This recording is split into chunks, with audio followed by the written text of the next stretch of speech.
Hello, everybody. My name is Brad, and I'm with Bob Mac 3D, and today we're going to talk about the Sheridan.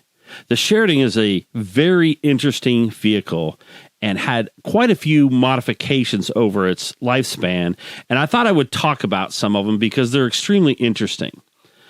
This version that you're seeing here is one of the early versions. This is how it would appear in 1966 when the vehicle was first introduced.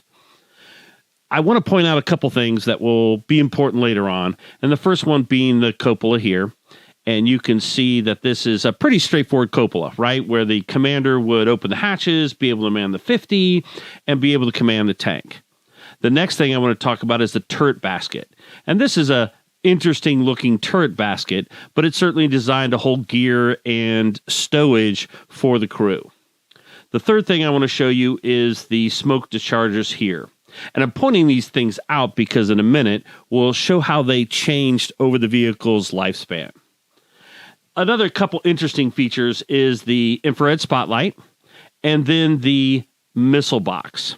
And what I mean by that is this particular vehicle was designed to shoot what they call the Shillelagh missile. And the Shillelagh missile was the primary purpose of this particular vehicle.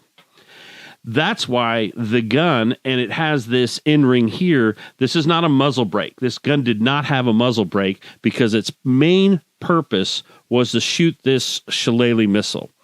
And the Shillelagh missile was designed, of course, to engage enemy armor out to, 3,000 meters, a long way away.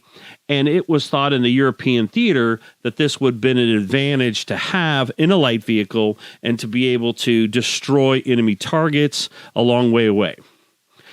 It was 152 millimeters, but it also fired HE and canister rounds as well. Now, this vehicle ended up in Vietnam. And the Vietnam version is a lot different than what I would call the European version here.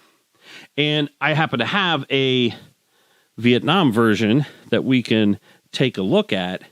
And this Vietnam version, one of the first things you'll notice is this extremely large bustle rack here.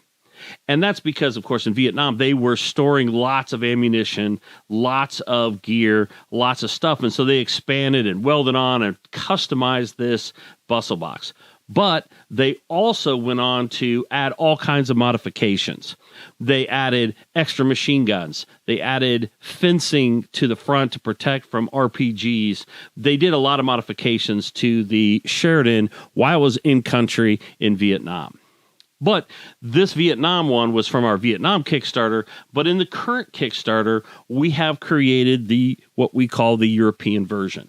And the European version, one of the things you'll notice is it always has a smaller bustle rack than the Vietnam version. And this was for a couple reasons. The first reason is that they wanted to maintain this as an air deployable vehicle. And to do that, they had to have the smaller bustle rack to cut down on the weight and the size so it could fit into aircraft. Now, it's interesting to note that this light tank, let's say, was the only light tank in the American inventory.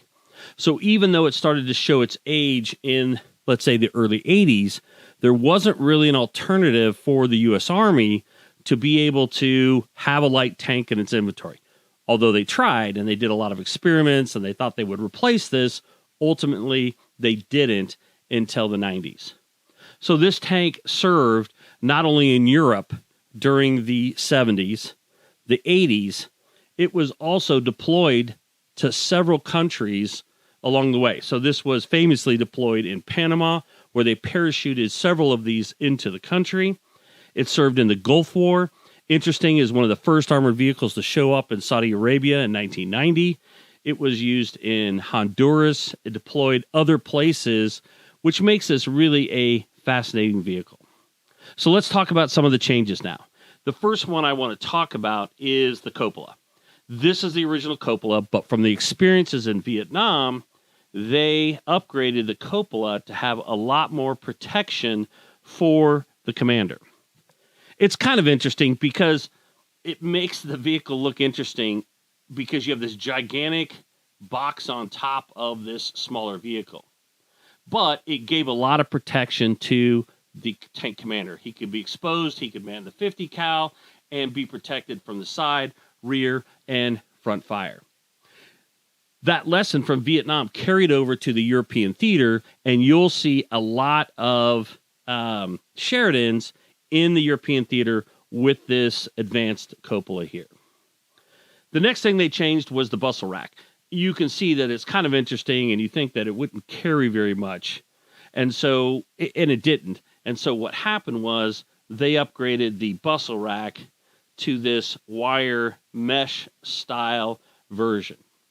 So this would have been the next version of the Sheridan. The next evolution is this European bustle rack with the extended cupola here. Still had the old style smoke dischargers, still had the IR sight, and still had the missile box for guiding the Shillelagh missile.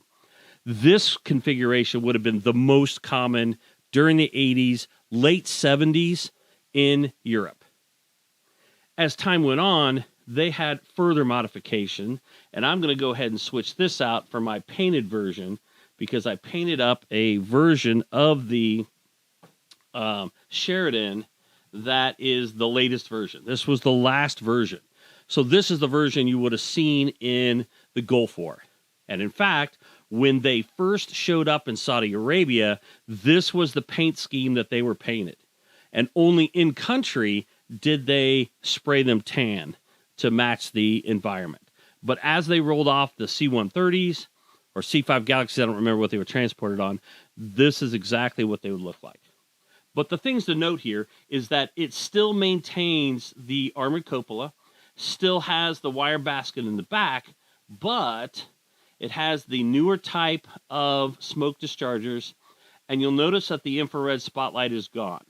And that's because these were upgraded with thermal sights, the same thermal sight off of the M60A3 TTS. So this has the TTS thermal sight to it. This is the latest version of the Sheridan, so it has the TTS thermal sights, upgraded smoke dischargers, the armored cupola, and the small basket. And this is how it would have ended its life for the U.S. Army, is in this particular version. Well, I hope that you find all the different versions of the Sheridan as interesting as I do. There's actually a lot more history here than I can go into. The gun itself is extremely fascinating to find out about and follow along its trials and tribulations. The flotation screen, and you know what, just for fun, because we're here, I'll talk about this feature here. And I'm hopefully, if you print one of these out, you put one of these Army, and you start painting this up, you'll ask yourself, what is this square that's here? Well, it's an interesting little device that is part of the flotation screen. And one of the requirements for the Sheridan is that it had to be able to ford a river. And so to do that, they put in a flotation screen that came up. That's what this rounded side back piece is, and this front is for a flotation screen that gets deployed. So this square is actually a window that the driver could see through when this flap is up as part of the screen that goes all the way around the vehicle. Just another fascinating piece of information about this very unique vehicle. Thanks, guys. This model is available in our latest Kickstarter, AirLand Battle, that is going live on July 4th. Thanks for listening.